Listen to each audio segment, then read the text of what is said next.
अखिल भारतीय प्रगतिशील महिला एसोसिएशन एपवा की लड़कियों और महिलाओं ने बेटियों के लिए केजी से पीजी तक की मुफ्त शिक्षा के अधिकार के बात को उठाया। लंका मालवीय चौराहे पर हुए कार्यक्रमों में अपनी बात रखते हुए प्रोफेसर मुखर्जी ने कहा कि सरकारी शिक्षा गरीबों की रीढ़ है, उनका संविधान में दर्ज अधिकार है। ये जानते हुए भी सरकार यूपी में 5000 स्कूलों का मर्ज का अभियान चलाने का मन बनाया है। उन्होंने कहा कि इस निर्णय से सबसे पहले लड़कियों की शिक्षा प्रभावित होगी। कुसुम वर्मा ने कहा कि सरकार अपने ही दिए नारे बेटी बचाओ बेटी पढ़ाओ को जमीन स्तर पर लागू करने की मंशा रखती तो कभी सरकारी स्कूलों की तालाबंदी नहीं करती। शिक्षा से लड़कियों को वंचित होने का सावित्रीबाई फुले, फातिमा शेख और डॉक्टर अंबेडकर का अपमान है। वाराणसी से धनेश्वर साहनी की रिपोर्ट।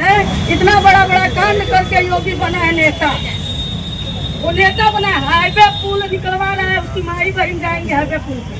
और जो गली में औरत लोग सड़ रही है, इतना जिल्लत की अपनी जिंदगी, उसके लिए गली में पत्थर नहीं बिछवा रहा है, एक ईटा नहीं बिछवा रहा है, गली में सीवर नहीं निकलवा रहा है, क्योंकि सीवर का पानी हम लोग को बहाने की जरूरत है, तो उसका कोई हम लोग को ख्याल करेगा कैसे।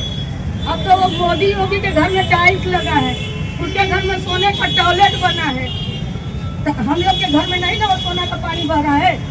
हम लोग के घर में बस तो वही कचरा बहा रही है, इसलिए कचरे में जी रही हैं। रहता था उसमें बच्चे पढ़ते थे, वो भी बंद करवा दे रहा है। पहले ही वो बता दिया है कि बेटी बचाओ बेटी पढ़ाओ। अगर जो बेटी थोड़ा बहुत बची रहेंगी जाएंगी पढ़ने तो उसका रेप करवा देगा। रेप करवा के उसके जाएंगे सब मौका पर, वहाँ चुनाव में इलेक्शन में उसका प्रचार करेंगे। अब बोलता है मोदी योगी की कहाँ है सब। अरे अपराधियों को खोजता है इधर बनारस में, अपराधी उसी के साथ में नारा लगा रहे हैं और खोज रहा है ये बनारस में। तो मोदी योगी बहुत अच्छा कांड कर रहा है, इसलिए मोदी योगी को सब वोट दे के जिता भी दे रहे हैं ना। खुद ही जब जनता पगला गई है तो मोदी योगी तो और पगला जाएंगे। प्राइवेट शिक्षा से कर देगा पढ़ाई में, तो सरकारी स्कूल तो हमारा बढ़ ही सकता है। प्राइवेट स्कूल रहने में कोई बुराई नहीं है। अगर हम प्रिविलेज्ड है, संपन्न है, मेरे पास पैसा है, तो हम प्राइवेट स्कूल में जाके पढ़ेंगे। Am I right? बिल्कुल सही बात है। लेकिन आम जनता के लिए, उस आम जनता में करीब 85% 85% जनता आती है हमारे देश के, उनके लिए सरकारी शिक्षा फ्री उपलब्ध होनी चाहिए।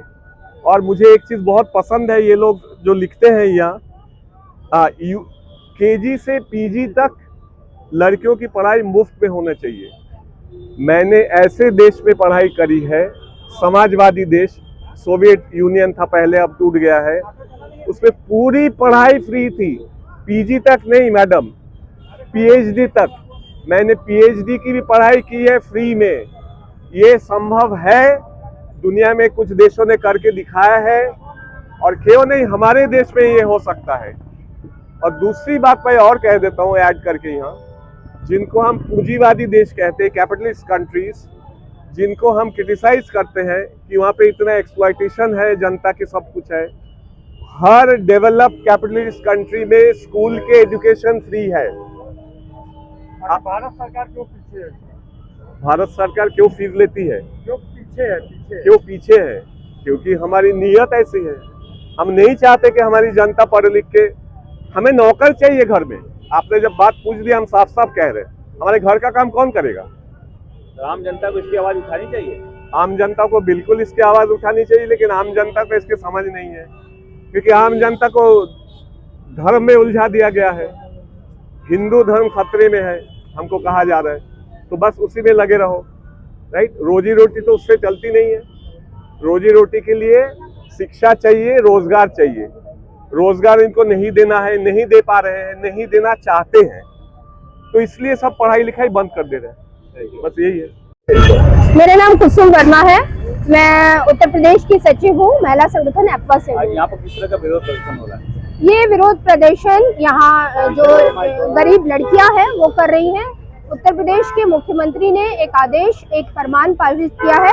5000 स्कूलों के मर्जर के नाम पर उनकी तालाबंदी की जा रही है, और सरकार जो है से हम ये लेकर आए हैं मांग कि सरकार ये आदेश वापस ले, क्योंकि अगर ये लागू हो गया तो सबसे पहले लड़कियां शिक्षा से वंचित हो जाएंगी।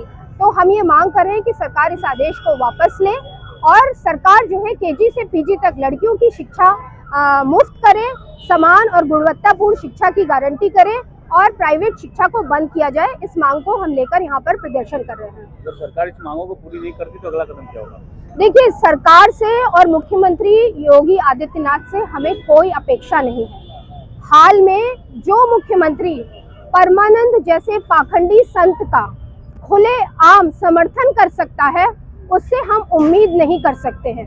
हाल ही में एसएससी परीक्षा के धांधले को लेकर जो सरकार टीचर्स के ऊपर लाठियां बरसा सकती है, जो सरकार एक सरकारी शिक्षक, सच ये भी है कि जब हाल में अंबेडकर नगर में गरीब बस्ती पर ये जब मुख्यमंत्री आदेश देते हैं बुलडोजर चलाने का, तो उसी में से कक्षा 5 की एक लड़की अपनी किताबें और बस्ता लेकर निकल आती है। तो ये संकेत देता है कि इस प्रदेश की बेटियां पढ़ना चाहती हैं और पढ़ाना भी जानती हैं। मैम, सरकार का कहना है कि बेटी बचाओ बेटी पढ़ाओ, सरकार तो खुद ही चीजों के लिए आगे है, क्या कहेंगे? सर, अपने ही नारे को अगर संजीदा से लागू करना होता, उसकी मंशा होती, तो ये फरमान सरकार कभी नहीं लाती। सरकार बेटी बचाओ बेटी पढ़ाओ नहीं, ये फरमान बेटियों को घर में बिठा देगा, उनका डबल शोषण करेगा।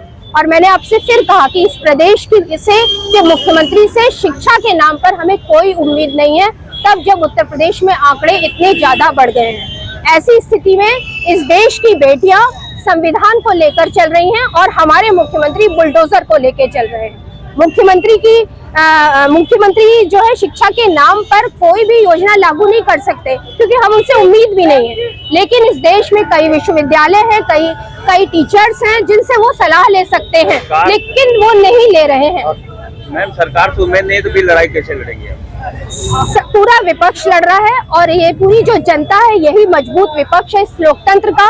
इस देश की बेटियां पढ़ना भी जानती हैं, पढ़ाना भी जानती हैं, और इसी उम्मीद के साथ कि ये देश की बेटियां जो हैं उनको सबक सिखाएंगी और अपने हक को वो लेके रहेंगी, उसी उम्मीद के साथ आज हम सड़क पर हैं।